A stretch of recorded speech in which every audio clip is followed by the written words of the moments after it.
ఓం సదాశివసమారంభాం వ్యాసశంకరమధ్యమాం అస్మదాచార్యపర్యంతాం వందే గురుపరంపరాం. జ్యోతిషాస్త్రాన్ని భావితరాల వారికి ప్రసాదించిన ఋషుల యొక్క పాదపద్మాలకి నమస్కారం చేసుకుంటూ, అలాగే నాకు ఈ జ్యోతిష విద్యను నేర్పిన గురువర్యులు జ్యోతిష బ్రహ్మ కీర్తిశేషులు శ్రీ ఈరంకి సూర్యనారాయణమూర్తి గారు, సూర్యశ్రీ దైవజ్ఞ గారి యొక్క పాదపద్మాలకి నమస్కారం చేసుకుంటూ, ఓం శ్రీ మహాగణాధిపతి నమః, శ్రీ గురుభ్యో నమః, హరి ఓం. వీక్షకులందరికీ నమస్కారం. ఏప్రిల్ నెల 19వ తారీఖు లగాయితూ ఏప్రిల్ 25 వరకు ఉండేటువంటి గ్రహస్థితి ఆధారంగా ద్వాదశ రాశుల వారికి ఈ వారం ఏ విధమైనటువంటి శుభాశుభ ఫలితాలు కలగబోతూ ఉన్నాయో ఈ కార్యక్రమం ద్వారా తెలుసుకుందాం. మిథున రాశి వారికి ఈ వారం మధ్యస్థమైనటువంటి ఫలితాలే గోచరిస్తూ ఉన్నాయి.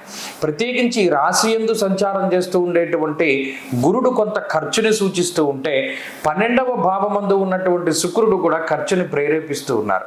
అయితే లాభస్థానమందు ఉన్నటువంటి రవి అర్ధంచ స్వకులాచార, ఈ ఖర్చు ఏదో మనకి చెడ్డవాటికి అవ్వకుండా మంచిగా శుభమూలకంగా ధనాన్ని ఖర్చు పెట్టుకోవడానికి, ఇంట్లోకి సంబంధించినటువంటి గృహోపకరణాలు కొనడానికో, వాహనాలు కొనుగోలు చేయడానికో, వస్త్రములో లేదా శుభ కార్యక్రమాల నిమిత్తం డబ్బు ఖర్చు పెట్టడానికో ఈ గ్రహస్థితిని ఎక్కువగా ప్రేరేపిస్తూ ఉంటారు రవిగ్రహం.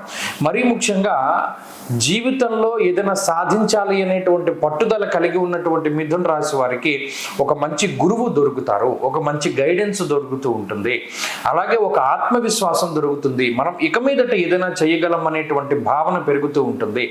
దశమ కేంద్రం ముందు ఎక్కువ గ్రహాల యొక్క యుతి ఉండడం వల్ల ఉద్యోగపరమైనటువంటి ఒత్తిడి కొంత ఎక్కువగా ఉంటుంది.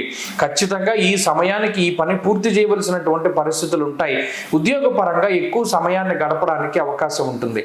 అయ్యో, మనం పలానా చోటుకి వెళదాం అనుకున్నాం, కుటుంబాన్ని తీసుకుని అక్కడికి వెళదాం అనుకున్నాం, కానీ మన పని వచ్చి పడింది, మనకి పని ఉంది అని చెప్తే కుటుంబ సభ్యులు ఏమనుకుంటారు అనేటువంటి మానసిక స్థితిని ఈ మిథున రాశి వారు ఎక్కువ అనుభవిస్తూ ఉంటారు. మాటిస్తారు ముందు, కానీ ఆ మాటను నిలబెట్టుకోవడానికి ఎక్కువ కష్టపడినప్పటికీ అది నిలబెట్టుకోలేకపోతారు. ఇది మీ సొంత తప్పిదం కాకపోయినప్పటికీ పరిస్థితులన్నీ కూడా మీరు మాట మీద నిలబడకుండా ఉండడానికి ఎక్కువ ప్రయత్నాలు జరుపుతూ ఉంటాయి. ఈ గ్రహస్థితి వల్ల మీరు మానసికమైనటువంటి సంఘర్షణను పొందుతారే తప్పితే అటు ఆరోగ్యపరంగా కానీ ఆర్థికంగా కానీ ఏ విధమైనటువంటి ఇబ్బందులు కూడా ఈ వారంలో మిథున రాశి వారికి కనబడడం లేదు. ప్రత్యేకించి గురుడు జన్మరాశి యందు సంచారం ఉండడం వల్ల కొంత బద్ధకం అధికంగా ఉంటూ ఉండడం, పనులన్నీ కూడా వాయిదాలు వేసుకుంటూ ఉండడం, మరీ ముఖ్యంగా ఏదైనా ఒక పని చేద్దాం ఉంటే దాని మీద కాన్సన్ట్రేషన్ కానీ ఫోకస్ కానీ పెట్టలేకపోతూ ఉండడం లాంటివి ఈ వారంలో ఎక్కువగా కనబడుతూ ఉంటాయి.